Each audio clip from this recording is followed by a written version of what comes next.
Market voice big market voices में अब हमारे साथ इन्वेस्को म्यूचुअल फंड के सीईओ ताहिर बादशाह जुड़ गए हैं। ताहिर जी, गुड मॉर्निंग, बहुत बहुत शुक्रिया आज हमारे साथ जुड़ने के लिए। सबसे पहला सवाल मैं नमस्कार राहुल जी। जो हमने एक हमारे नेटवर्क ने एक बड़ा बिग एक्सक्लूसिव किया प्रधानमंत्री जी का, उसमें से जो एक चीज़ निकल कर आई, दो चीज़ें रादर। एक तो इन्फ्लेशन पर उनकी कमेंट्री कि हाँ इन्फ्लेशन थोड़ी बड़ी ज़रूर है लेकिन फिर भी बाकी देशों के मुकाबले कंफर्टेबल है, और दूसरा कोविड के बाद जिस तरीके से एक कैश प्रिंटिंग को अवॉइड किया इंडिया ने कंपेयर टू वर्ल्ड की बड़ी इकोनॉमीज, उस पर जो उन्होंने एक व्यू दिया। क्या आपको लग रहा है ये दो कारण काफ़ी होंगे आगे भी इंडियन मार्केट के आउट परफॉर्मेंस के लिए? जहां तक मुझे लगता है, सो सेकंड कारण जो आपने बताया, जो प्राइम मिनिस्टर जी ने बताया, वो मुझे लगता है कि ऑब्वियसली दैट विल इंश्योर कि लॉन्ग टर्म जो इन्फ्लेशन ट्रेजेक्टरी है वो इंडिया में ठीक ठाक बनी रहे। बिकॉज आप डेवलप मार्केट्स में पर्टिकुलरली यूएस को देखें तो उनके काफी सारे इन्फ्लेशन रिलेटेड चैलेंजेस अब इसलिए भी आ रहे हैं क्योंकि उन्होंने जो बैलेंस शीट एक्सपेंशन की वो the last good number of years, and इसलिए आज अभी उनको एक जरूरत पड़ गई है in order to start controlling the balance sheet. और इंटरेस्ट रेट हाइक से उनको जो इन्फ्लेशन नीचे लाने की जितनी क्षमता थी उन्होंने कर दी है, लेकिन अभी यहाँ से मतलब बैलेंस शीट का उनको रिवर्सल करना पड़ेगा। तो हमें वो चैलेंज डेफिनेटली नहीं दिख रही हमारे सामने। But near term inflation which is जो हम सब जानते हैं is more because of agri inflation, core inflation RBI के हिसाब से भी it is relatively in control, is something that we have to worry about. But जहाँ तक मेरी समझ है, मुझे लग रहा है कि गवर्नमेंट में there is been a realization about this काफी समय से, क्योंकि एल नीनो की चर्चा करीब साल की शुरुआत से हो रही है। एंड बफर स्टॉक्स वगैरह मुझे लगता है कि सेटअप किए गए हैं इन ऑर्डर टू इंश्योर कि सीरियल्स जो है उसमें बहुत ज्यादा दिक्कत ना आए। ऑयल सीड्स और ऑयल पल्सेस वगैरह में हमको थोड़ी दिक्कत हो सकती है। तो आई थिंक एक चैलेंज जरूर है, लेकिन शायद government is geared up to manage it as well. Okay, तो ताहिर जी, आपको लगता है कि ये इंडियन मार्केट की जो इस साल आउट परफॉर्मेंस रही है उसके बावजूद यहाँ पर अभी भी मौके हैं, या फिर अब आप थोड़ा सा कॉशियस हो रहे हैं, थोड़ा सा नर्वस हो रहे हैं? देखिए, ऑब्वियसली जो अपॉर्चुनिटी सेट है वो अभी भी है, बट लेकिन ऑब्वियसली काफी हद तक, कुछ बहुत सारी हद तक मतलब अच्छे pockets of small cap, mid cap, broader market ने परफॉर्म किया है। लेकिन हमें ये भी दिख रहा है कि कुछ पॉकेट्स ऐसे भी है जहाँ पे मतलब आप एक अपॉर्चुनिटी अभी भी बना सकते हो, चाहे in the form of cheapness क्योंकि वो सस्ते हैं, या तो फिर उनमें कुछ इम्प्रूवमेंट या साइकिल की रिवर्सल की आप अपेक्षा कर सकते हो। तो आई थिंक दोनों चीजें हो रही है as of now. We have also got pockets which are attractive, we have got pockets which are not as attractive as where they were may be 3 months back और 6 months बैक। मैं नहीं कहूंगा कि ऐसी दिक्कत आ गई है जहाँ पे मतलब it's a completely no go situation.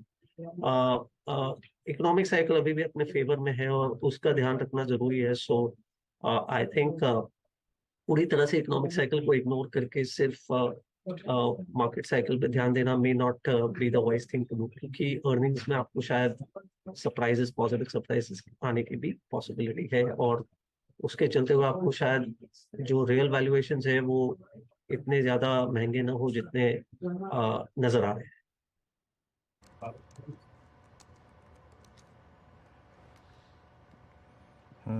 चलिए, अच्छा ताहिर जी, अब आते हैं कुछ ऐसे स्पेस पे जिन्होंने थोड़ा सा अब बाजार का कन्विक्शन जीता है फिर से।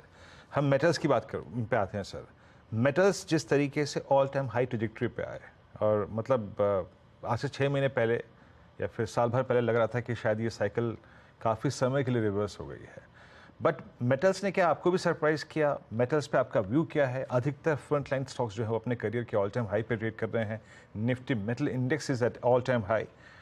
चाइना जिस तरीके से अपनी अर्थव्यवस्था को पुश बहुत अच्छा देने में एक काम कर रहा है, आपका मेटल्स पे व्यू क्या है इस वक्त? जी, मैं कहूँगा कि फ्रैंकली कमोडिटीज में जो तेजी हमने देखी है पिछले कुछ दिनों में, वो मेरे लिए तो काफी सरप्राइजिंग रही। और शायद मैं कहूँगा कि हमारे पोर्टफोलियो रिप्रेजेंटेशन में भी बहुत ज्यादा हमने कमोडिटीज पे इतना ज्यादा हमने एक्सपेक्ट नहीं किया था। हालांकि कुछ पॉकेट्स में हमारे पास एक्सपोजर था, लेकिन क्लियरली जो इंटेंसिटी से हमने देखा पिछले कुछ दिनों में, that is come as a surprise. कुछ हद तक obviously China is the larger part which is played out in the last some time, लेकिन it's more about control of supply, न कि डिमांड। आई मीन जो हमने एक्साइटमेंट कमोडिटी में देखी ये इसलिए हुई है क्योंकि चाइना से जो सिग्नल्स आ रहे हैं वो इस बात के हैं कि बेसिकली सप्लाई से पता नहीं बढ़ेगी, एंड गिवन एनवायरमेंटल कंसर्न्स को वो लोग ज्यादा इंपॉर्टेंस देते हैं, तो कहीं ना कहीं कुछ कुछ पॉकेट्स में सप्लाई कट्स का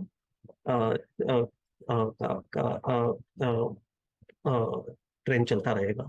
सो I think that is the thing. कुछ पॉकेट्स डेफिनेटली है जो अंडर परफॉर्म किए हैं, जहाँ पे मतलब वैल्यूएशन ठीक है और सस्ते भी है, प्लस एक्सपेक्टेशन ज्यादा नहीं है। सो आई थिंक एक pop definitely expected, I mean हो सकता है प्ले आउट हो रहा है। सस्टेनेबिलिटी एज ऑफ नाउ एक कॉल लेना मेरे लिए थोड़ा डिफिकल्ट है at this stage as far as commodity, particularly metal commodities की बात करें।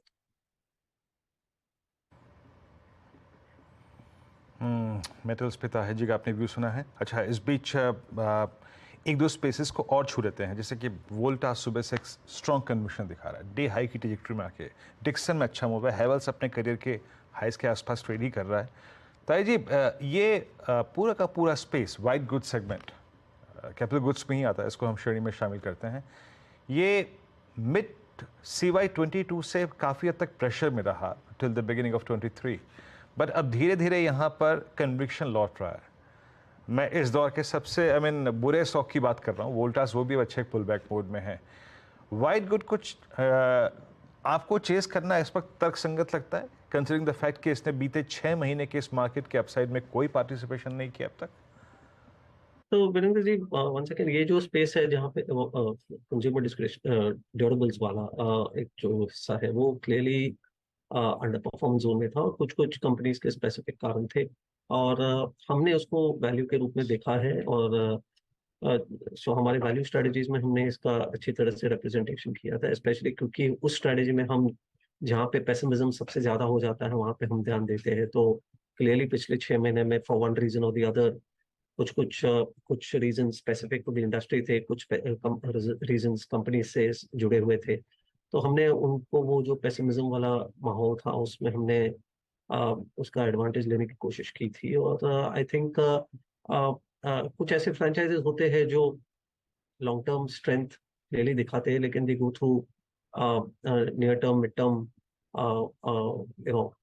चैलेंजेस। आई थिंक ऐसे काफी सारे हमने देखे कंज्यूमर डिस्क्रिशनरी स्पेस में, QSR में, स्पेस में भी, जहाँ पे ऐसी दिक्कतें आई थी। तो I think value point of view से हमने इनको हमारे स्ट्रेटजीज में ऑलरेडी रिप्रेजेंट किया है, और हम देख रहे हैं कि कुछ ऐसे कंडीशंस डेवलप हो रहे हैं जहाँ पे इवेंचुअली जो टर्न अराउंड एक्सपेक्टेड था या स्टेबिलिटी एक्सपेक्टेड थी वो दिखाई दे रही है या लौट के वापस आ रही है।